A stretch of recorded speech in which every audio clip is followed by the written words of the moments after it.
नमस्कार students, IGNOU study centre निर्माण campus by Saikia Sunam Punjab में आपका स्वागत है।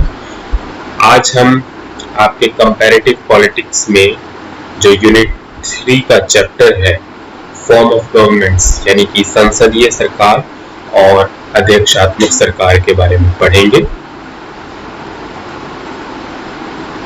देखिए विद्यार्थियों, जो सरकारें होती है ना वो हर राज्य में, हर राष्ट्र में, हर एक राष्ट्र के अंदर अलग अलग तरीके से होती है। जिस राष्ट्र को जिस तरीके की सरकार की जरूरत होती है उस तरीके की सरकार को वो गठन करता है अपने लोगों की भलाई के लिए, अपने लोगों की उन्नति के लिए, अपने लोगों के विकास के लिए। उसी तरीके से हम अगर विश्व की राजनीति को देखते हैं तो हमें बहुत सारी सरकारों का पता चलता है। कहीं हम अध्यक्षात्मक सरकार देखते हैं जहां पर एक अध्यक्ष होता है जो सर्वोत्तम रहता है, सर्वागीण होता है, उसके पास पूर्ण शक्तियां होती हैं अपने कार्य को करने के लिए। और कहीं हम ऐसी सरकारें देखते हैं जहां पर सरकार कभी बदलती ही नहीं है, जहां पर राजशाही होती है, जैसे कि नेपाल का अगर आप उदाहरण ले सकें। और अगर हम भारत जैसे राष्ट्र की बात करें तो जहां लोकतंत्र है, जहां पर सरकार सदैव 5 साल बाद बदल जाती है। तो इस तरीके से सरकारों का वर्गीकरण हमें हमारी राजनीति में और विश्व की राजनीति में अलग अलग तरीके से देखने को मिलता है, क्योंकि जिस राष्ट्र की जो आवश्यकता होगी, जो उसकी नीड होगी, वो उस हिसाब से अपने राष्ट्र के लिए सरकार का गठन करता है। ठीक है, अगर हम जापान की बात करते हैं तो जापान में राजशाही है पर वहाँ लोकतंत्र भी व्यवस्थित रूप से चल रहा है, क्योंकि वहाँ के लोगों की जरूरत इस तरीके से है।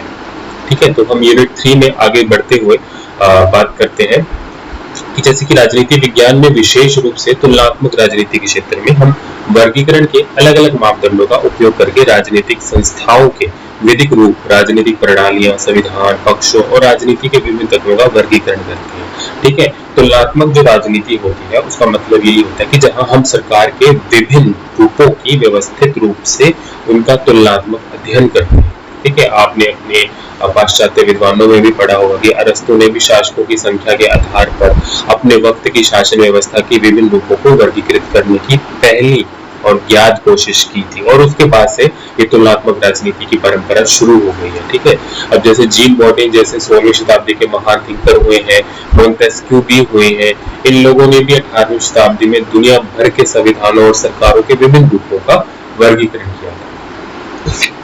वर्गीकरण का मुख्य विषय ये रहता है जहां पर हम सरकारों की विशेषताएं, लाभ और हानियों को पढ़ते हैं। अगर आज हम संसदीय शासन प्रणाली में रह रहे हैं तो उसके भी कोई लाभ होंगे, उसके भी कोई हानियां होंगी, और अगर कहीं अध्यक्षात्मक सरकार बहुत अच्छे से चल रही है तो वहां पर भी उसके कुछ लाभ और हानियां होंगी। लेकिन जब हम अध्यक्षात्मक सरकार और संसदीय सरकार दोनों को कंपैरिजन करके देखते हैं तब हम ये पाते हैं कि ऐसा क्या है कि एक जगह जहां अध्यक्षात्मक सरकार चल रही है वहां संसद शासन प्रणाली क्यों नहीं हो सकती, और दूसरी तरफ जहां पर संसदीय शासन प्रणाली चल रही है वहां पर अध्यक्षात्मक सरकार क्यों नहीं होती। तो आज मैं आपको इस यूनिट में संसदीय शासन प्रणाली के बारे में पढ़ाऊंगा कि संसदीय शासन प्रणाली की विशेषताएं क्या होती है, हम उसका परिचय पढ़ेंगे और उसके बाद उसकी विशेषताओं को आगे पढ़ेंगे। ठीक है, तो सबसे पहले बात आती है कि संसदीय प्रणाली होती क्या है। देखो, संसदीय प्रणाली का जो मतलब होता है ना वो सरकार का वो रूप होता है जिसमें सरकार और कार्यपालिका की विधानसभा की जो शाखाएं होती है वो आपस में जुड़ी हुई होती है। मतलब ये दोनों अलग अलग कार्य नहीं करती। यहाँ पर संसद सर्वोच्च होता है, संसद की जो शाखाएं होती है जो कि उसके राज्यों में होती है, जिसे हम अगर भारत के संदर्भ में लेकर चले तो भारत में संसदीय शासन प्रणाली भी है और लोकतंत्र भी है। यहाँ पर संसद सुप्रीम क्यों है, क्योंकि सारी की सारी कानून बनाने की जो ताकत है, जो पावर है, वो संसद के पास होती है। ठीक है, और पर राज्यों को भी हमने स्वतंत्र छोड़ रखा है, वो इंडिपेंडेंट है अपने एरिया में, अपने क्षेत्र के विकास में कार्य करने के लिए। जो उनको सही लगता है अपने क्षेत्र के विकास के लिए वो वहां पर उनके लिए कानून बना सकते हैं। ठीक है, तो संसदीय शासन प्रणाली में जो कार्यपालिका होती है ना वो विधानसभा की तय की जाती है, जो कि इसके प्रति जिम्मेदार होती है और जवाबदेही होती है, इसके द्वारा खारिज भी की जा सकती है। कहने का मतलब ये है कि अगर हम संसदीय शासन प्रणाली की बात करते हैं तो संसदीय शासन प्रणाली में कार्यपालिका की मुख्य भूमिका होती है। कार्यपालिका क्या करती है, कार्यपालिका सरकार की जो काम होती है वो चलाती है, जो सरकार होती है वो कार्यपालिका होती है, तो जो संसद से बनती है। ठीक है, अब संसद में देखिए अगर आप भारत के संदर्भ में लेके चलेंगे तो इस समय हमारे NDA 2 की गवर्नमेंट चल रही है, तो वो कार्यपालिका है जो सरकार के नियमों को कार्य करती करती है उसके हिसाब से कार्य करती है और आगे काम करती है लोगों की भलाई के लिए। तो इस शक्ति का प्रयोग कार्यपालिका करती है संसदीय शासन प्रणाली में, और उसमें क्या होता है कि वो जो भी कार्य करती है संसद उसे सवाल जवाब कर सकती है कि आपने अगर किसी पॉलिसी को इम्प्लीमेंट किया है, अगर आपने कोई बिल को पास किया है, अगर आपने कोई ग्रांट राज्य सरकार को दी है या कहीं पैसा खर्च किया है, तो आप हमें बताइए कि आपने किस हद से किया है, किस तरीके से किया है, कहाँ खर्च हुआ है। तो ये जवाबदारी उनकी तय होती है। एक बड़े ही अच्छे विद्वान हुए हैं डब्ल्यू कॉर्नर, उनका कहना है कि सरकार का संसदीय रूप वह व्यवस्था है जिसमें अविलंब और कानूनी तौर पर वास्तविक कार्यपालिका मंत्रालय या मंत्रिमंडल अपनी राजनीतिक नीतियों और कार्यों के लिए विधानसभा या इसके किसी एक शाखा के प्रति जिम्मेदार होते हैं, जबकि शीर्ष या संकेती कार्यपालक राज्य का मुखिया लापरवाही की जिम्मेदारी लेता है। कहने का मतलब यहाँ पर ये है कि देखिए जो सरकार है, हमारे भारत में प्रधानमंत्री सर्वोपरि होता है, उनके पास सबसे ज्यादा ताकत होती है, ठीक है। हमारे वैसे संसदीय शासन प्रणाली है और उसमें कार्यपालिका की बड़ी मेन भूमिका रहती है, लेकिन जो सारी ताकत होती है ना वो प्रधानमंत्री के हाथ में होती है।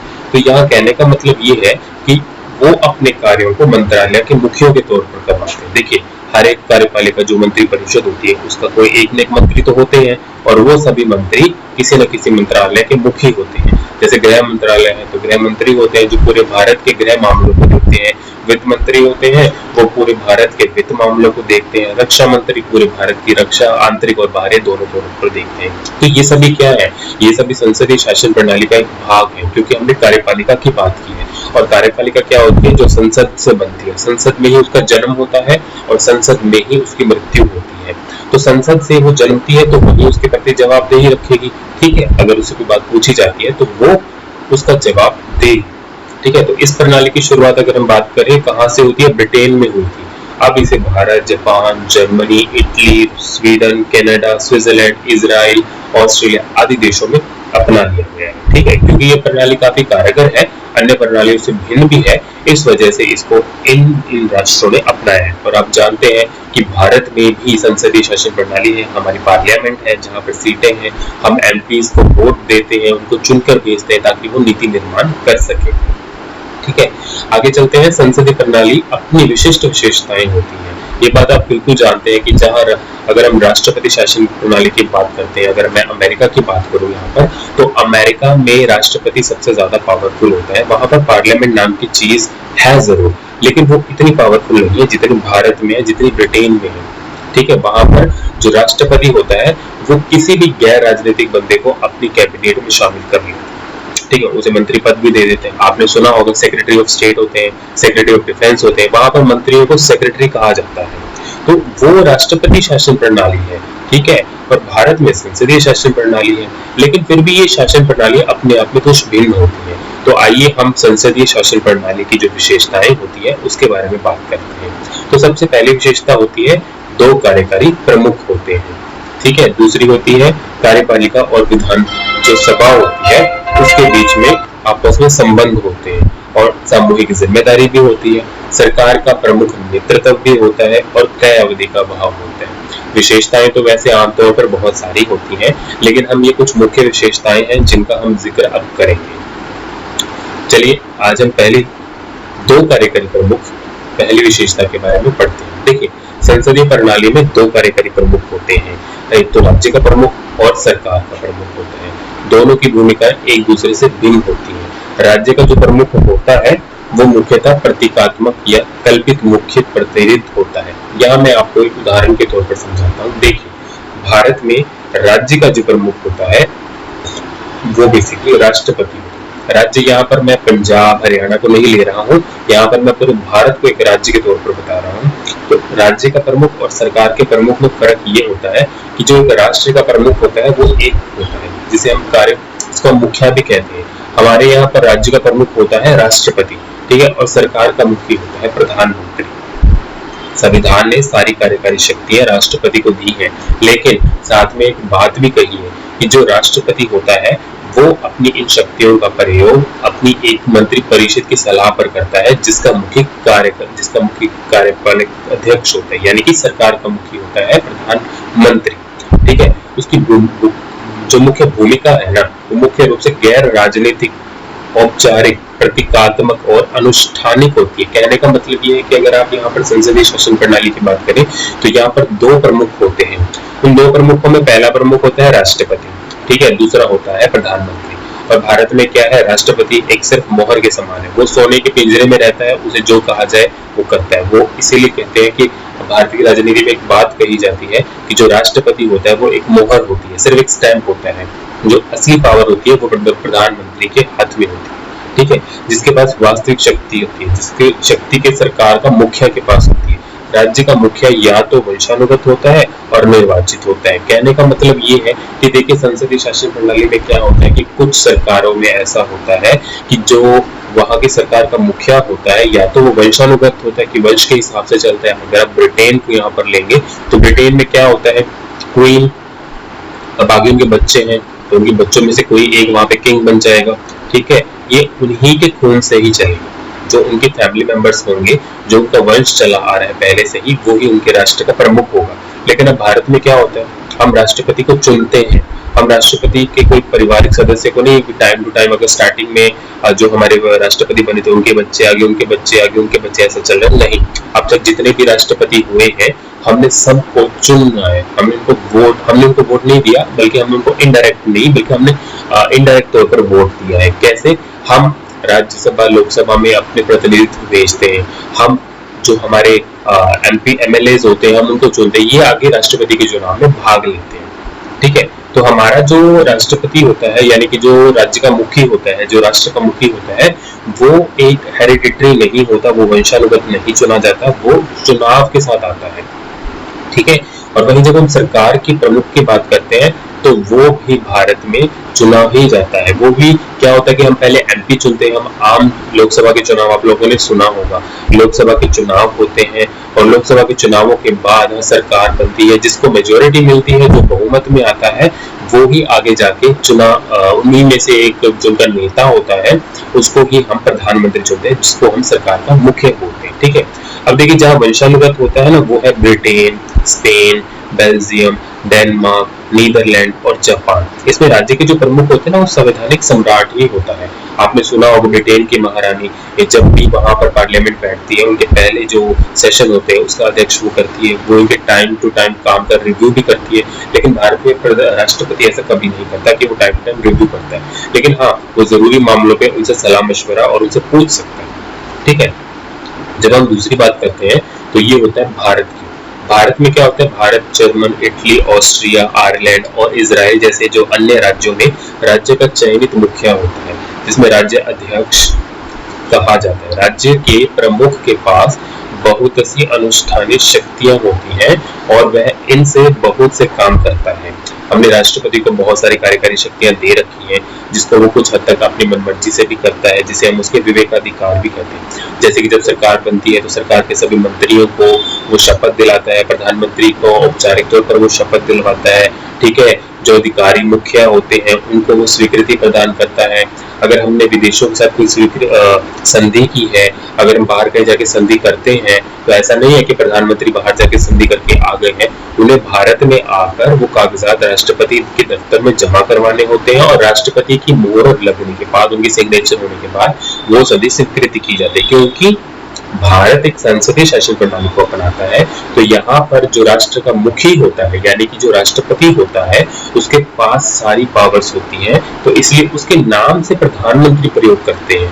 तो इसलिए कहने का मतलब ये है कि कोई भी कार्य होगा वो होगा राष्ट्रपति की ओर से, पर उसको कौन करवाता है, वो करवाते हैं प्रधानमंत्री, ठीक है। तो उसको स्वीकृति देना। और मैं आपको एक चीज बताना चाहूंगा, राज्यों का जो प्रतिनिधित्व होता है उनको सम्मान देना। हमारे विदेशी राजदूत होते हैं जो भारत में काम कर रहे होते हैं, कमिश्नर्स होते हैं, ठीक है, और जो राज्य के मुखी होते हैं उन सभी का स्वागत करना। अगर कोई दूसरे राष्ट्र का मुखी हमारे यहाँ पर आता है, मान लीजिए कि प्राइम मिनिस्टर आते हैं अगर ऑस्ट्रेलिया के, तो अगर हम बात करें जर्मन के प्राइम मिनिस्टर आते हैं, क्योंकि जर्मन में तो सॉरी चांसलर है, ठीक है, अगर वो चांसलर यहाँ आएंगी तो हमारा जो राष्ट्र का अध्यक्ष होता है यानी कि राष्ट्रपति वो उनके स्वागत के लिए जाता है, खास डिनर रखा जाता है, ठीक है। ऐसी चीजें सिर्फ संसदीय शासन प्रणाली में ही होती है, ठीक है। दूसरी अगर हम बात करें, अगर आप देखोगे तो संसदीय शासन में सरकार क्या करती है, संसद के माध्यम से बहुत सारे कानून बनाती है और ये जो कानून होते हैं ये जब तक कानून तब बनते हैं जब राष्ट्रपति इन पर मोहर लगा देते हैं। तब तक तो ये सिर्फ एक बिल रहते हैं, इसको अधिनियम बनने के लिए सिर्फ और सिर्फ राष्ट्रपति की सिग्नेचर की आवश्यकता होती है। तो जब वो हस्ताक्षर कर देते हैं तो उसके बाद वो एक कानून बन जाता है, ठीक है। और राज्य के प्रमुख को हम भारत, ब्रिटेन और ऑस्ट्रेलिया, जापान में प्रधानमंत्री और जर्मन, ऑस्ट्रेलिया में कुलाधिपति के रूप में जानते हैं। कहने का मतलब यहाँ पर ये है कि हम भारत में अगर बात करें कि सरकार का प्रमुख कौन है, संसदीय शासन प्रणाली का प्रमुख कौन है, तो वहां पर हम प्रधानमंत्री कहते हैं उसे, जिसके पास सारी शक्तियां होती हैं, ठीक है। और यही शक्तियां जब जर्मन में चली जाती हैं, ऑस्ट्रिया के राष्ट्र में चली जाती हैं, तो वहां पर उन्हें कुलाधिपति कहा जाता है, यानी कि चांसलर कहा जाता है। वहां पर प्रधानमंत्री शब्द का प्रयोग नहीं किया जाता। और वहीं जब हम नीदरलैंड की बात करते हैं तो वहां मंत्री राष्ट्रपति के रूप में जाना जाता है, ठीक है। वहां पर प्रधानमंत्री नहीं होता, वहां पर मंत्री कहा जाता है उसे।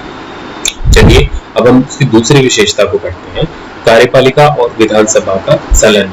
देखिए, कार्यपालिका और विधानसभा, पहली बात तो ये हम संसदीय शासन प्रणाली की विशेषता की बात कर रहे हैं। हमने पहले पढ़ा कि दो प्रमुख होते हैं यहाँ पर सरकार के, ठीक है।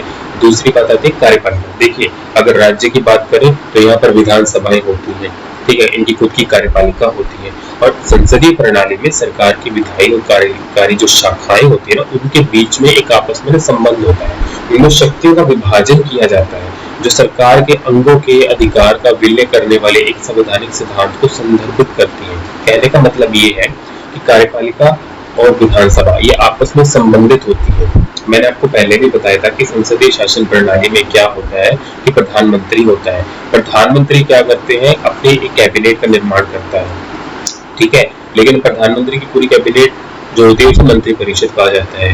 मंत्री परिषद में से कुछ व्यक्तियों को चुनकर वो उसमें से कैबिनेट का निर्माण करता है, जो उसके खास मंत्री होते हैं, ठीक है।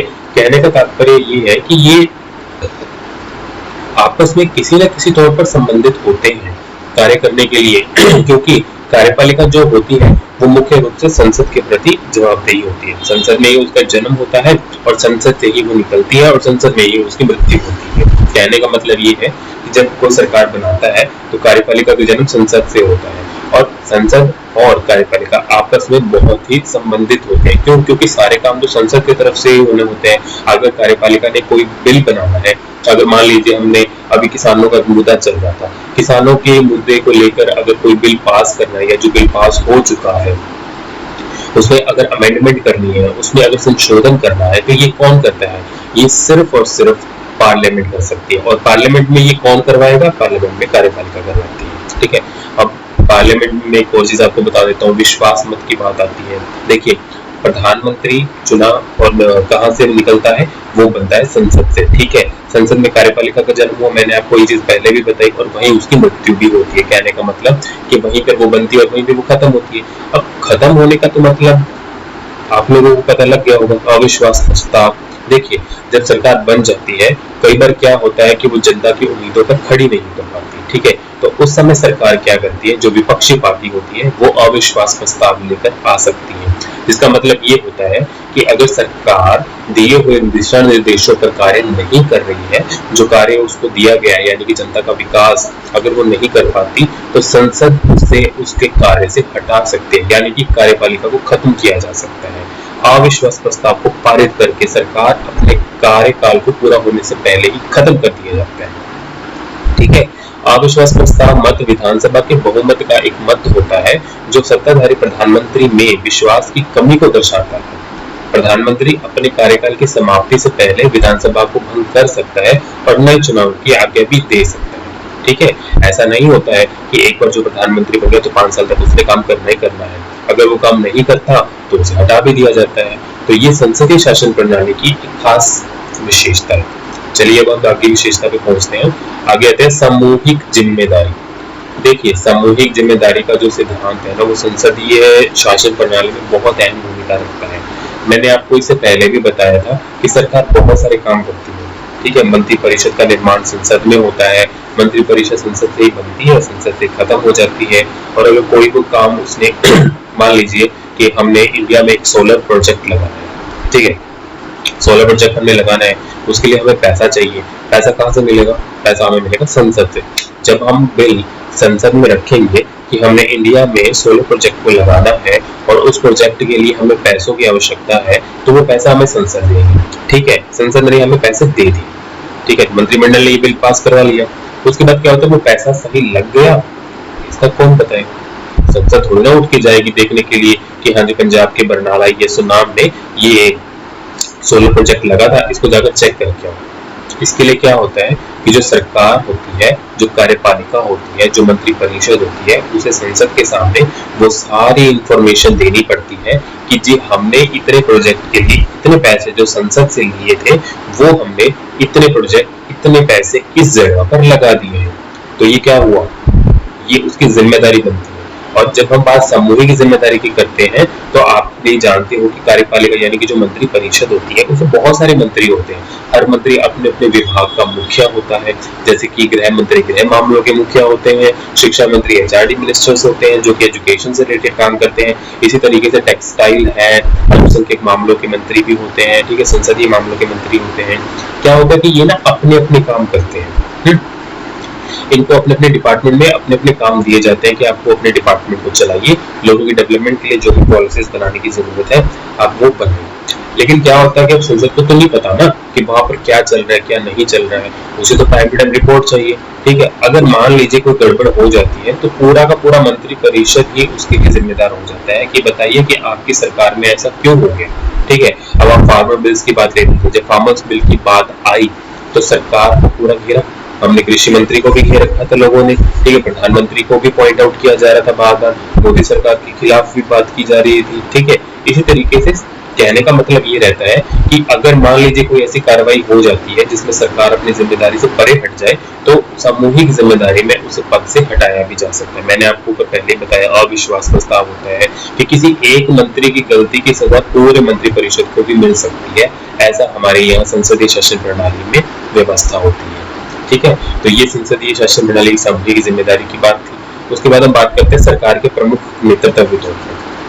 देखिए, संसदीय प्रणाली में दिन प्रतिदिन के आधार पर वास्तविक शक्ति प्रधानमंत्री या कुलपतियों के हाथ में रहती है। ये आप लोग सभी जानते हो कि भारत में भी और अगर कहीं और भी हम देखते हैं तो जो प्रधानमंत्री होता है ना वो सबसे ताकतवर होता है। ठीक है, और अगर हम जर्मन की बात करें तो वहाँ चांसलर बड़ा ताकतवर होता है जो सारे डिसीजंस ले सकता है। अगर हम राज्यों की बात करें तो आप जानते हो कि चीफ मिनिस्टर कितना पावरफुल होता है। ठीक है, प्रधानमंत्री मंत्रिपरिषद विधानसभा और बहुमत दल का नेता होता है। ये हम ऊपर पढ़ चुके हैं कि जो प्रधानमंत्री होता है वो कैसे बनता है, जब सरकार को पूर्ण बहुमत मिलता है तो वो वहां अपने एक नेता को प्रधानमंत्री का पद देती है और प्रधानमंत्री जिसके पास सारी शक्तियां होती है, इस वजह से वह शक्तियों की एक विस्तृत श्रृंखला का अभ्यास भी करती है जिसमें अधिकांश संसदीय प्रणाली में सबसे शक्तिशाली अभिनेता बन जाता है। ये आप सभी जानते हो कि जो हमारा प्रधानमंत्री होता है वो सबसे पावरफुल व्यक्ति होता है। इसी वजह से प्रधानमंत्री के ओहदे को बहुत सम्मान की दृष्टि से देखा जाता है क्योंकि जो भी डिसीजंस होते हैं, जो भी काम होते हैं वो सिर्फ और सिर्फ प्रधानमंत्री के तौर पर जो प्रधानमंत्री होता है, सरकार का मुखिया होता है, उसके द्वारा किया जाता है। उसकी सलाह के आधार पर ही राज्यों के शीर्ष प्रमुख मंत्रियों और केंद्र सरकार के अन्य अधिकारियों की नियुक्ति की जाती है। क्योंकि आप ये जानते हो कि प्रधानमंत्री के पास काम का इतना बर्डन होता है कि उसे बहुत अच्छे अधिकारियों की जरूरत होती है। तो जैसे ही कोई नया प्रधानमंत्री आता है वो उसी तरीके से अपने आसपास ऐसे ही व्यक्ति को चाहता है जो उसकी सोच के साथ जुड़ सके। ठीक है, मंत्रियों के बीच विभागों का आवंटन फेरबदल करना ये सब प्रधानमंत्री के हाथ में होता है। मंत्री को खारिज करना, सम्मन देना कि तुम काम सही से कर रहे हो क्या नहीं, विधानसभा के सत्र को बुलाना और उन्हें मुलतवित करना यानी कि विधानसभा का विशेष सत्र बुला लिया या संसद को भंग करना है, ये सब प्रधानमंत्री के हाथ में ही होता है। इस प्रकार सरकार का जो प्रमुख वास्तविक शक्ति का इस्तेमाल करता है ना, जो व्यवहारिक रूप से करता है वो प्रधानमंत्री ही होता है। ठीक है, तो अगर हम जो केवल शीर्ष प्रमुख रूप से कार्य करते हैं, अब देखिए डगलसवर्थ ने एक बात कही है कि जो मुख्य कार्यकारी, मुख्य विधायक या मुख्य प्रशासक के रूप में प्रधानमंत्री संभावित रूप से एक बहुत ही शक्तिशाली व्यक्ति होता है। ये बात बिल्कुल सही है। प्रधानमंत्री के पास संपूर्ण ताकत होती है, वो चाहे तो देश का पूरा बजट हिला सकता है, वो चाहे तो देश को विकास की राह पर भी लेके जा सकता है, वो चाहे तो देश का बेड़ा गर्क भी कर सकता है। इससे पहले कि जितने भी प्रधानमंत्री हुए हैं आप लोग सब जानते हो कि किस प्रधानमंत्री के काल में क्या क्या काम हुए। ठीक है, सब कुछ उस पर भी निर्भर करता है जिसे वे अपनी स्थिति बनाने के लिए चुनते हैं। ठीक है, हालांकि सभी प्रधानमंत्री सभी स्थितियों और संसदीय प्रणाली के समान रूप से शक्तिशाली नहीं होते हैं। जरूरी नहीं होता कि अगर आप लोगों को पावर दे दी पूरे भारत को चलाने में तो आप अच्छा ही कर पाओगे। बहुत सारे ऐसे प्रधानमंत्री हुए हैं जिन्होंने पावर लेने के बावजूद भी अच्छा काम नहीं किया है, और जो बहुत ऐसे प्रधानमंत्री भी हुए हैं जिन्होंने बहुत कम टाइम में बहुत अच्छे अच्छे काम भी किए। अगर उदाहरण की बात करूं तो प्रधानमंत्री ऐसी स्थिति में अपेक्षाकृत अधिक शक्ति प्राप्त करता है जहां सरकार एकल बहुमत वाले पक्ष द्वारा बनाई जाती है। जैसे यहाँ पर जो एकल बहुमत की बात आती है वो आती है क्लियर मेजोरिटी की। क्लियर मेजोरिटी का मतलब ये होता है कि जहां पर हमारी ही पार्टी के सारे बंदे मिलकर सरकार बनाएंगे, मिलीजुली सरकार नहीं रहती है। अगर मैं आपको मनमोहन सिंह की सरकार के बारे में बताऊं तो आप लोग सभी जानते हो कि वो मिलीजुली सरकार थी। तो उस मिलीजुली सरकार में क्या था कि जो प्रधानमंत्री होता है वो निर्णय लेने के लिए बिल्कुल भी बाध्य नहीं था। ठीक है, वो इंडिपेंडेंट ही नहीं था कि वो निर्णय ले सकता है, मुझे सभी का सोचना पड़ता था। लेकिन अगर हम आज के एनडीए गवर्नमेंट की बात करें तो ये पूर्ण बहुमत की सरकार है। ठीक है, तो ये तभी आप लोग देखते हैं ये बहुत बड़े बड़े ऐसे डिसीजंस ले रही है जो लेने नहीं चाहिए। ठीक है, जहाँ गठबंधन की सरकार होती है ना वहां प्रधानमंत्री की शक्तियां मुख्य रूप से निम्न हो जाती है। उनके दल की विधायी शक्तियां, उनके दल में एकता की मात्रा, मंत्रियों की नियुक्ति करना हटाना, उनकी क्षमता, मंत्री परिषद मंत्रियों की नियुक्ति करना, ये सब अधिकार में बड़े सीमित हो जाते हैं। यहाँ तक कि जो संसदीय शासन प्रणाली होती है, अगर वहां पर कोई बहुमत की सरकार ना आकर बल्कि एक तिरंकुश सरकार बनती है, तिरंकुश से मेरा कहने का मतलब वो सरकार होती है जो अपने आप नहीं बनती बल्कि सहयोग से बनती है। तो इसके लिए क्या हो जाता है, इसे एक तो वो डिसीजन नहीं ले पाते। ठीक है, तो संसदीय शासन प्रणाली तो बिल्कुल कमजोर हो जाती है, क्योंकि प्रधानमंत्री को अगर कोई अच्छा डिसीजन भी लेना है और उसे पता है कि यार मेरे पास तो मेजोरिटी है ही नहीं, और अगर मेजोरिटी नहीं है तो आप बिल्कुल जानते हैं कि वो डिसीजन सही से नहीं ले पाएगा। ठीक है, तो यहाँ कहने का मतलब ये है कि सिर्फ ताकत आ जाने से ही मतलब ये नहीं होता कि वो काम बिल्कुल सही ही करेगा। ये डिपेंड करता है कि वो एकल मत की सरकार है या बहुमत की सरकार है। ठीक है, अगर बहुमत की सरकार आएगी तो डिसीजन जो आज के समय की सरकार ले रही है वैसे होंगे, क्योंकि कठोर डिसीजन भी लिए जाते हैं सरकार को चलाने के लिए, देश के भविष्य के लिए। और उसी तरीके से अगर एकल मत की सरकार नहीं आती, यानी कि एकल मत की सरकार आती है, जैसे कि मनमोहन सिंह की सरकार 2 बार आई है लेकिन वो मेजोरिटी की सरकार नहीं थी, वो मिलीजुली सरकार थी। तो उस समय आप देखते हैं कि बहुत सारे घोटाले भी हमारे सामने आए थे, बहुत सारे स्कैम्स हुए थे, बहुत सारी प्रॉब्लम्स भी आई थी जिस समय प्रधानमंत्री खुद अपने डिसीजन नहीं ले सकते थे। क्योंकि देखिए प्रधानमंत्री जो होता है ना वो अपने आप में बहुत ही पावरफुल व्यक्ति होता है। सरकार और देश की जो राह होती है ना वो ही डिसाइड करते हैं, और जब वो ही अपने डिसीजन लेने के लिए स्वस्थ ना हो, बीमार हो, तो आप कैसे सोच सकते हो कि वो अच्छा काम कर पाएगा। अगर आप एक एग्जांपल लेके चलिए, अगर आप बीमार हैं, आप वीक फील कर रहे, चल नहीं सकते, तो मैं कैसे कहूँ कि आप लोग पैदल चलकर आइए, स्कूल में पढ़िए, कॉलेज में पढ़िए। ठीक है ना, तो प्रधानमंत्री का स्वस्थ होना बहुत जरूरी होता है। और यहाँ स्वस्थ मेरे कहने का मतलब ये है कि बहुमत की सरकार में ही डेवलपमेंट की हम आशा कर सकते हैं। ठीक है, तो उसी तरीके से इसमें बताया गया है कि बहुत सारे ऐसे प्रधानमंत्री हुए हैं जिन्होंने बहुमत की सरकार में होते हुए बहुत अच्छे कार्य किए हैं। यहाँ पर आप देखिए कि रॉड हैग है, मार्टिन हैपर है, जॉन मैकार्नी है। संसदीय प्रणाली की सरकार की जो प्रमुख की स्थिति के मूल्यांकन के लिए 3 प्रकार की संसदीय सरकार की पहचान की है। ठीक है, ये आप बुक में से पढ़ सकते हैं, ये नोट्स आप लोगों को जो कि इग्नू की वेबसाइट पे अवेलेबल है, आप उनसे देख के इनको पढ़िए। ठीक है, उसके बाद हम बात करते हैं इसकी आखिरी विशेषता की, जो है तय अवधि की अनुपस्थिति। ठीक है, तय अवधि की अनुपस्थिति कहने का मतलब यह ये है कि संसदीय शासन प्रणाली में ना अवधियां, जो कि टाइम होता है, जो कार्यकाल होता है, वो तय नहीं होता, ये हम खुद तय कर सकते हैं। संसदीय शासन प्रणाली में कहीं ऐसा नहीं लिखा गया कि आप संसदीय शासन प्रणाली को अगर अपनाते हैं तो आप तय टाइम के अंदर कार्य करेंगे, ऐसा कहीं नहीं लिखा हुआ। संसदीय प्रणाली के कार्यकाल की तय अवधि मौजूद नहीं होती। विधानसभा आमतौर पर जो निचला सदन जो भारत का, जिसे हम लोकसभा कहते हैं, एक अविश्वास प्रस्ताव के माध्यम से अपनी अवधि की समाप्ति से पहले सरकार को हटा सकती है, और प्रधानमंत्री को अपने कार्यकाल का पूरा होने से पहले विधानसभा को भंग भी कर सकती है और अपने पक्ष के लिए एक चुनावी अवसर का लाभ उठाने के लिए एक नया चुनाव करवा सकती है। यह सुविधा मुख्य रूप से ऐसे देशों में होती है जहां उन देशों की तुलना में गठबंधन सरकार या एकल पक्ष अल्पसंख्यक सरकार होती है, जहां एकल दल बहुमत वाली सरकारें अक्सर पाई जाती है। कहने का मतलब ये है कि जो तय अवधि वाली विशेषता है संसदीय शासन प्रणाली में, देखिए क्या होता है, बहुत टाइम ऐसा भी आता है कि सरकार पहले ही भंग हो जाती है। हमारे भी भारत की राजनीति में ऐसा हुआ है बहुत बार। आप अगर अटल बिहारी वाजपेयी जी की सरकार की बात करें तो 1998 के आसपास उन्होंने सिर्फ 14 दिन के ही प्रधानमंत्री हो रहे थे। ठीक है, बात बहुत बड़ी हो जाती है सिर्फ 14 दिन में ही प्रधानमंत्री रहना। क्यों? क्योंकि उन्होंने विश्वास खो दिया था सरकार पर। ठीक है, तो विश्वास खो दिया तो इसका परिणाम क्या निकला, उन्होंने रिजाइन देना पड़ा, अविश्वास प्रस्ताव पास हो गया। तो देखिए 14 दिन में भी प्रधानमंत्री ने अपना कार्यकाल पूरा नहीं किया। अवधि कम होने का मतलब ये है कि संसदीय शासन प्रणाली में ये नहीं होता कि अगर हमने 5 साल के लिए किसी को चुन लिया तो वो हमेशा के लिए 5 साल ही रहेगा। मैंने आपको पहले भी यहाँ बताया था कि संसदीय शासन प्रणाली में अविश्वास प्रस्ताव की बात आती है जब सरकार जनता के लिए डेवलपमेंट नहीं कर पाती, उसके लिए विकास के कार्य नहीं उपलब्ध करवा पाती, तो अविश्वास प्रस्ताव पास करके उस सरकार को हटा दिया जाता है। ठीक है, क्योंकि यहाँ पर संसद सुप्रीम है और जो कार्यपालिका होती है वो जवाबदेही होती है संसद के पास। अगर संसद में वो जवाब ठीक से नहीं दे पा रही कि जो कार्य उसको सौंपा गया है जनता के विकास का वो नहीं कर पा रही, तो उसे उसके पद से हटा दिया जाता है। और उसे पद से हटाने का मतलब क्या होता है, अविश्वास प्रस्ताव पास करना। और वहीं जब हम तय अवधि की अनुपस्थिति की बात करते हैं तो यहाँ कहने का मतलब ये है कि सरकार अगर एक बार चुन के आ गई, अगर एक बार प्रधानमंत्री बन गए तो इसका मतलब ये नहीं है कि आप 5 साल तक रहेंगे। आपको 1 साल में भी हटाया जा सकता है, आपको 14 दिन में भी हटाया जा सकता है और आपको 5 साल में भी नहीं हटाया जा सकता। ठीक है, तो ये निर्भर करता है सरकार पर, सरकार के कार्यों पर कि वो किस तरीके से काम करते हैं। तो हम मिलते हैं अगले चैप्टर में। अगले आपका जो कार्य रहेगा वो संसदीय प्रणाली में सरकार के क्या रूप होते हैं उनके बारे में हम चर्चा करेंगे।